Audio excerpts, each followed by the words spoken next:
In our headlines on this Wednesday afternoon, April 26th in South Korea.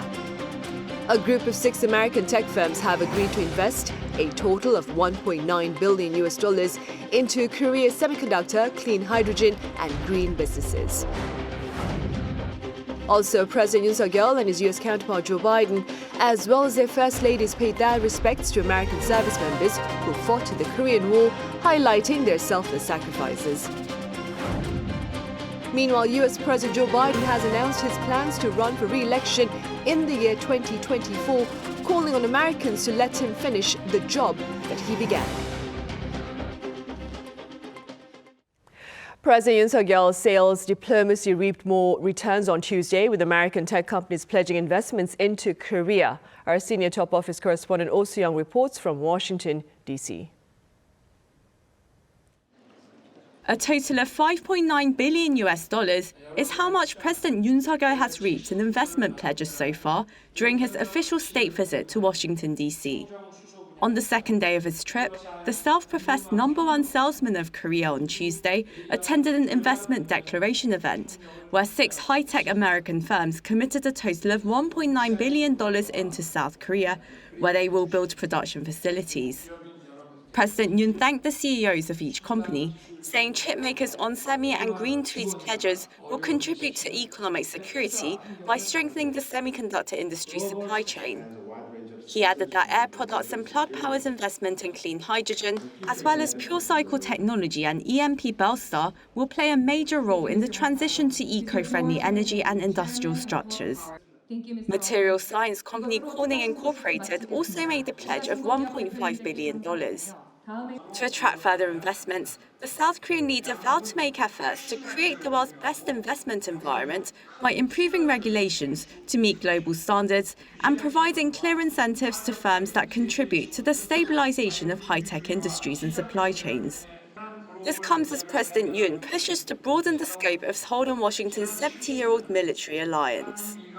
다양한 이유에 의한 경기 둔화 등 투자 환경이 쉽지 않고 또 기술 경쟁, 에너지, 기후 위기에 따라 여러 가지 불확실성이 날로 증가하고 있습니다.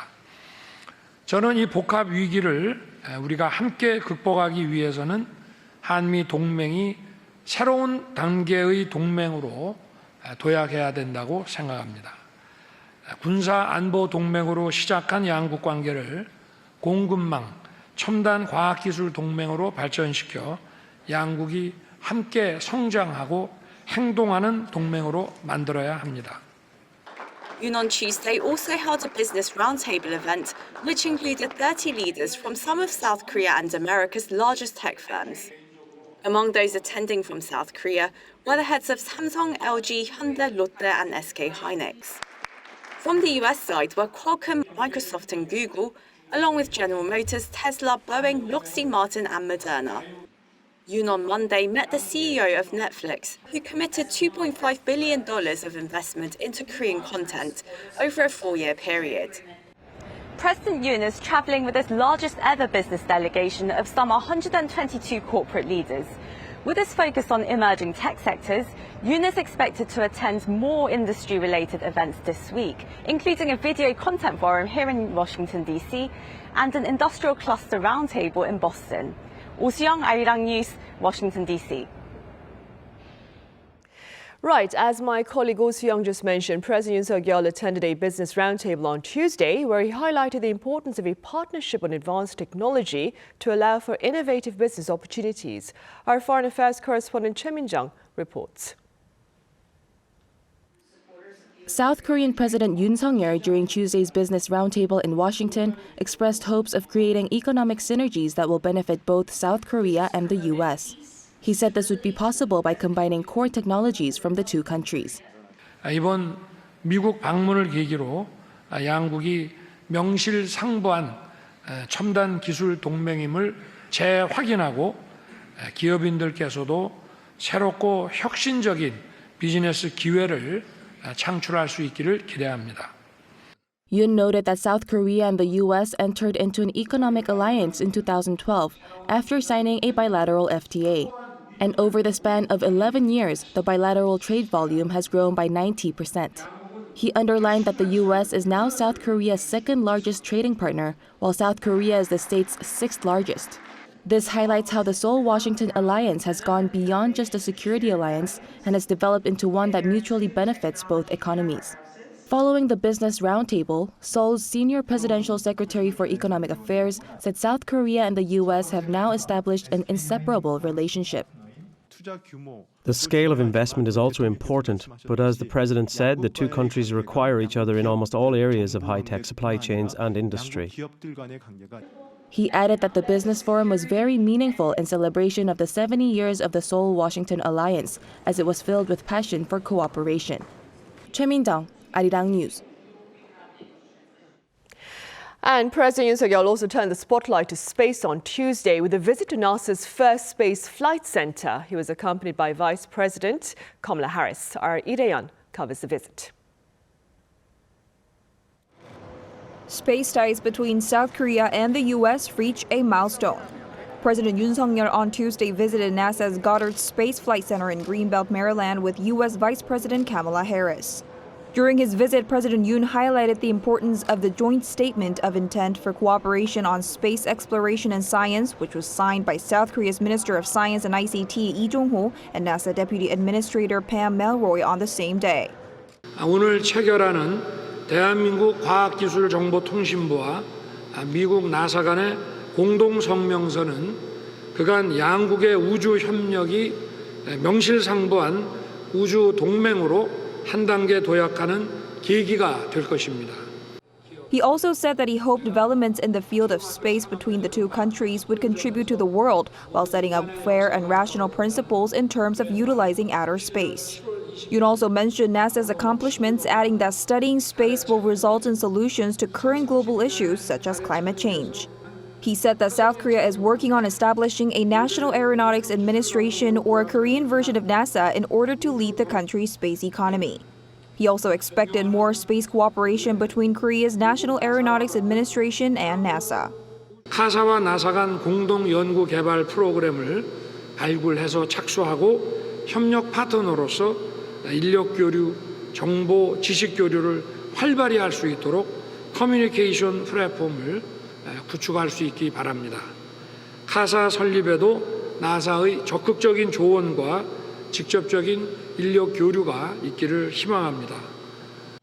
Meanwhile, in joint remarks, U.S. Vice President Kamala Harris said the two countries renewed their commitment to strengthening cooperation in the next frontier of expanding the bilateral space alliance. She welcomed South Korea for joining a current space exploration mission and further cooperation in the Artemis program to return astronauts to the moon. She also described the 70-year alliance between the two countries as the linchpin of security in the Indo-Pacific. Lee Dae-hyun, Arirang News. Now, ahead of his business-related agenda on Tuesday, President Yoon Suk-yeol began the day by making note of the selfless sacrifices of the service members who partook in the Korean War. Our presidential office correspondent Kim Do-yeon, who is also in Washington, D.C., files this report. As President Yoon Suk-yeol started his first full day in Washington, D.C. on Tuesday, he started by paying his respects at Arlington National Cemetery. Greeted by members of the U.S. military, President Yoon laid a wreath at the tomb of the unknown soldier and delivered a plaque that read, "We will never forget, forgotten no more," a reference to the Korean War being called the Forgotten War as World War II and Vietnam overshadowed the war on the Korean Peninsula in 1950. While visiting presidents have paid their respects at Arlington National Cemetery before, President Yoon's visit comes as the two countries celebrate the 70th anniversary of their alliance. Some of the 215,000 U.S. veterans buried behind me served or died during the Korean War, including 27 Medal of Honor recipients. Efforts to highlight the milestone of the alliance were made during lunch, as well as President Yoon hosted a 70th anniversary celebration lunch with around 360 people from the two countries. And while giving out the highest recognition of military merit, Yoon said the service of veterans in the Korean War was not in vain. 한국전 참전 용사들의 희생이 없었다면 오늘날 대한민국은 없었을 것입니다. 한국전쟁은 잊혀진 전쟁이 아니라 승리한 전쟁이고 기억해야 할 전쟁입니다. 여러분들이 바로 대한민국의 오늘을 있게 한 영웅이자 진정한 우리들의 친구입니다. He also emphasized that U.S. soldiers made sacrifices for a country that they had never heard of before with only the idea of protecting freedom, adding that South Korea will now do its part. 존경하는 내외 귀빈 여러분, 이제 대한민국은 국제사회의 책임 있는 일원으로서 자유, 인권, 법치 등 보편적 가치를 공유하고 있는 국가들과 연대해서 세계 시민의 자유수호 확대와 국제사회의 평화와 번영을 위해 그 책임과 역할을 다할 것입니다. Meanwhile, President Yoon promised that South Korea will make every effort to recover bodies from the Korean War that have yet to be returned to their families, saying the country will work until the very last is returned home. 김도현, Arirang News, Washington, D.C. And the South Korean and U.S. leaders made their way to the Korean War Veterans Memorial in Washington, D.C. on Tuesday local time.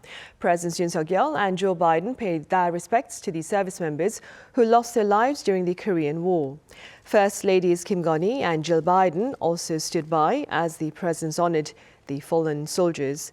The leaders also stopped by the Wall of Remembrance, which bears the names of the 43,000 Korean and American troops who surrendered their lives to the war on the Korean peninsula. Meanwhile, President Yoon Suk-yeol says the recent leak of classified U.S. defense papers will not undermine Seoul-Washington ties. Speaking to NBC News on Monday local time, he said the solid trust between South Korea and the U.S. is based on shared values, including freedom, and thus cannot be easily weakened. With regard to Ukraine, he reiterated the possibility of military support in the case of large-scale civilian assaults by Russia. He further elaborated that there has been no pressure from the White House for broader support for Ukraine. And the White House, meanwhile, has thanked President Yoon Suk-yeol for his leadership in advancing Seoul-Tokyo ties amid efforts to bolster the broader trilateral framework, including Washington. Addressing South Korean reporters on Tuesday local time, National Security Council spokesperson John Kirby added that President Yoon's outreach to Japan aligns with U.S. President Joe Biden's hopes to boost trilateral ties and that the mending of fences between the two East Asian neighbors will serve the region and the world well. He also said Washington looks to broaden and deepen its alliance with Seoul, calling South Korea a force for good in the world. Regarding Ukraine and Taiwan, Kirby said the U.S. will not push Seoul to do more, but instead seek ways to work together for peace and security.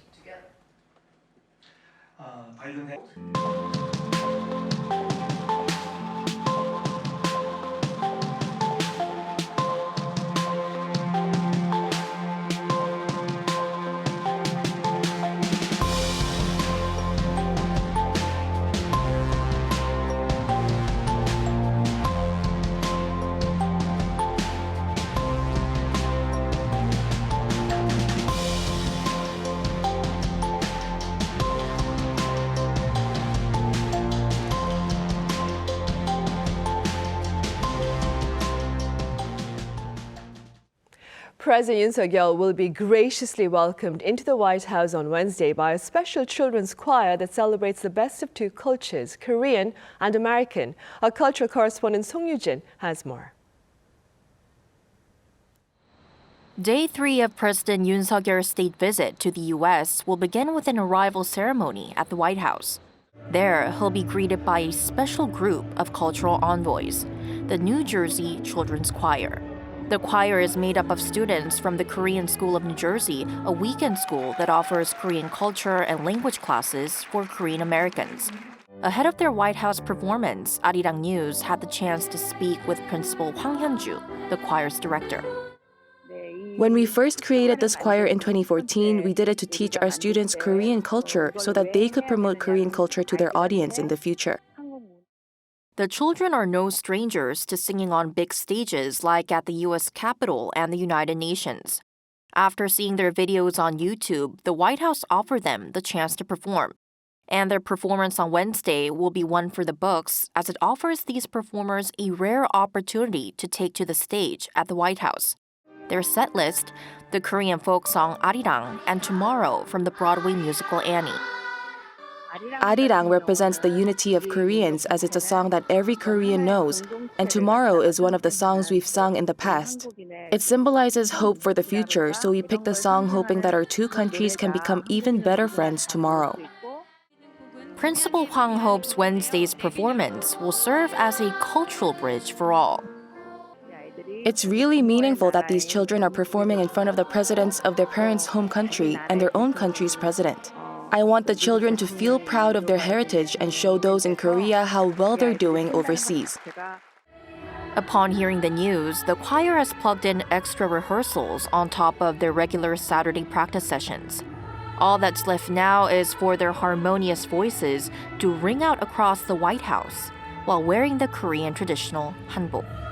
송유진, Arirang News. And the beautiful sounds of music will be followed by a feast fit for a king, if I may, within a setting that takes into account the friendship shared by the two countries. Our Lee Soo-jin has a glimpse. South Korean President Yoon and his wife, First Lady Kim Gun-hee, will sit down to a state dinner hosted by U.S. President Joe Biden at the White House on Wednesday local time. The state dinner pays tribute to the cultures of both countries through place settings, decorations, and even the menu. As we welcome President Yoon and Mrs. Kim, honoring the 70 years of our alliance with symbols and moments of beauty that reflect both our countries. The table decor will have a color scheme reflecting the South Korean national flag, while the 6-foot-tall centerpieces of cherry trees are reminiscent of both the streets of Jeju and Washington's tidal basin in springtime. The Bidens also invited Korean-American guest chef and TV personality Edward Lee to prepare the dinner alongside the White House chefs, a measure of culinary diplomacy by the U.S. first couple. The first course will include Maryland crab cake served with a dish dressed in gochujang, a spicy sweet Korean fermented paste, to honor the food of both countries. The main course of galbi, or beef short ribs, featuring butter bean grits, carrots, and pine nuts, is also a marriage of food from South Korea and the U.S. And it will be banana split for dessert, a dish that Jill Biden affectionately said was her husband's favorite during a preview of the state dinner. That will be topped with a caramel sauce infused with Korean fermented bean paste, doenjang. Lee Soo-jin, Arirang News.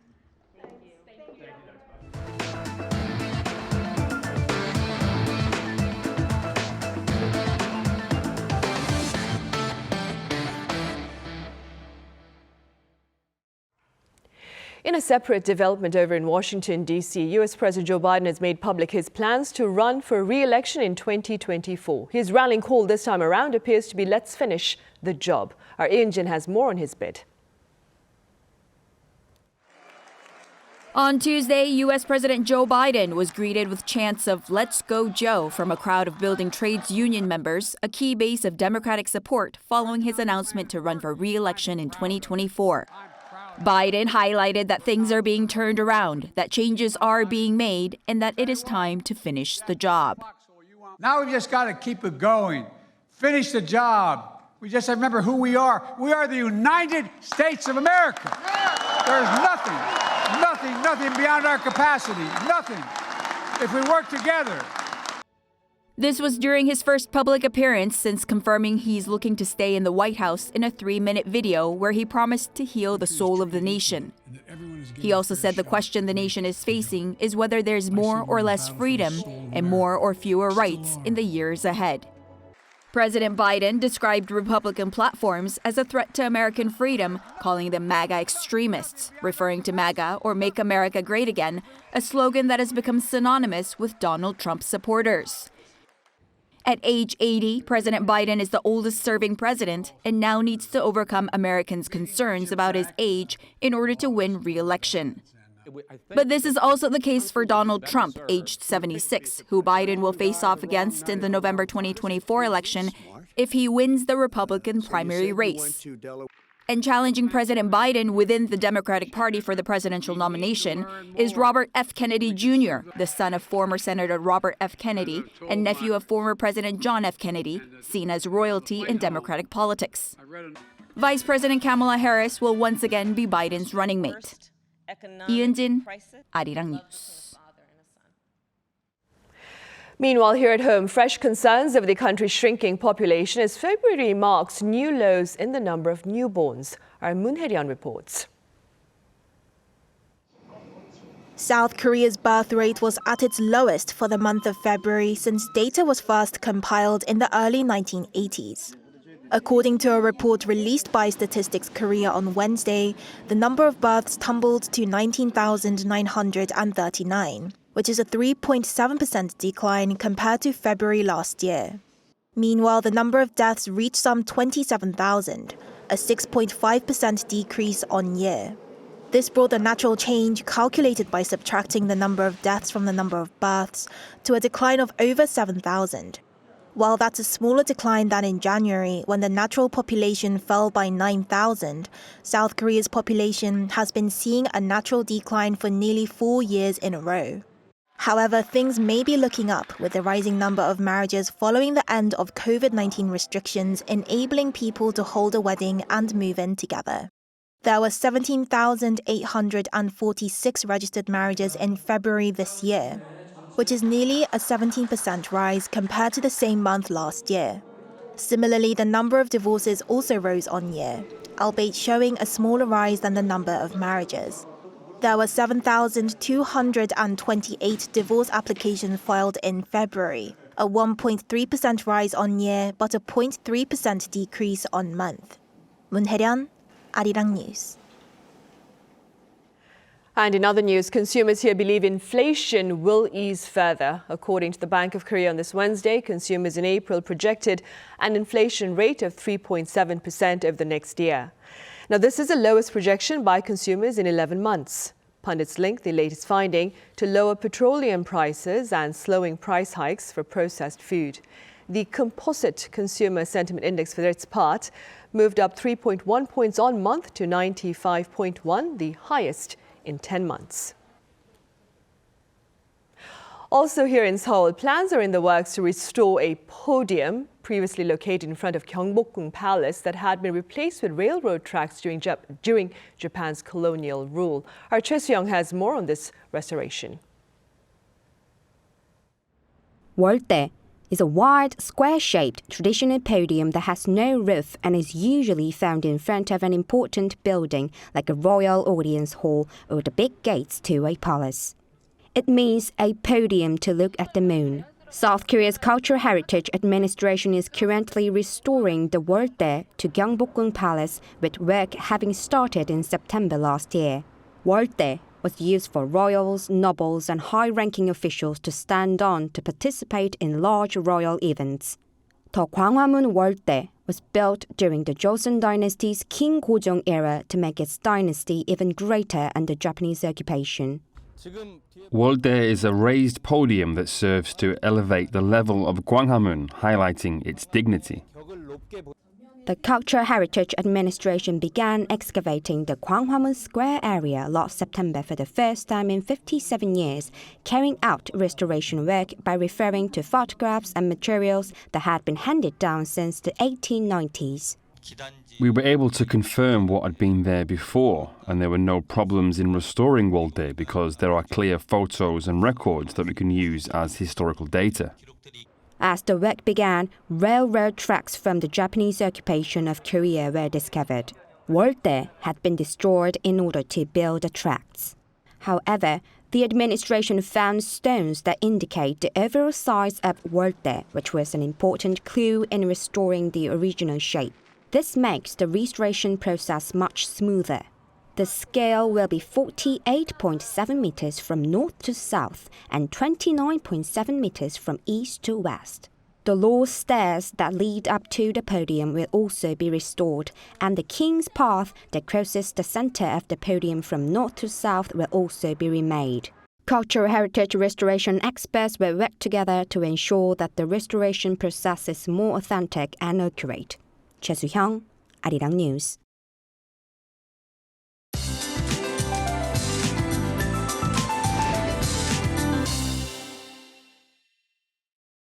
Good afternoon. Those of us in central parts of the country need to keep a small umbrella handy with light passing rain in the forecast throughout the day. Highs are rising today but still hovering below norms in most regions. Southern provinces are having brighter skies with normal to good air quality nationwide. A light wind may make it feel chilly today, so do dress accordingly. Lots of people are coming down with colds due to the up and down temperatures. And do expect to have that trend through the end of April. But at least temperatures will return to normal tomorrow afternoon with sunnier skies in the central areas. In Washington, D.C., where the South Korea-U.S. summit will be held, morning clouds will give way to afternoon showers with refreshing temperatures on Wednesday.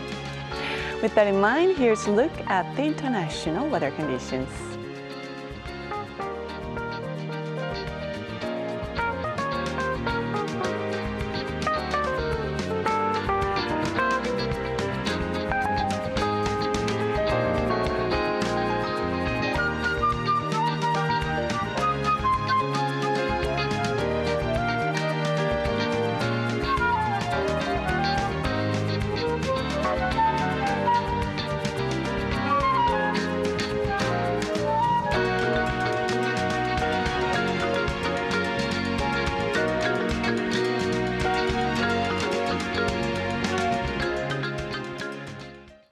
And that ends our Wednesday afternoon newscast. But do stay with us for our panel session on President Yoon Suk-yeol's state visit to the U.S. and more coming up next. See you soon. Thank you for now.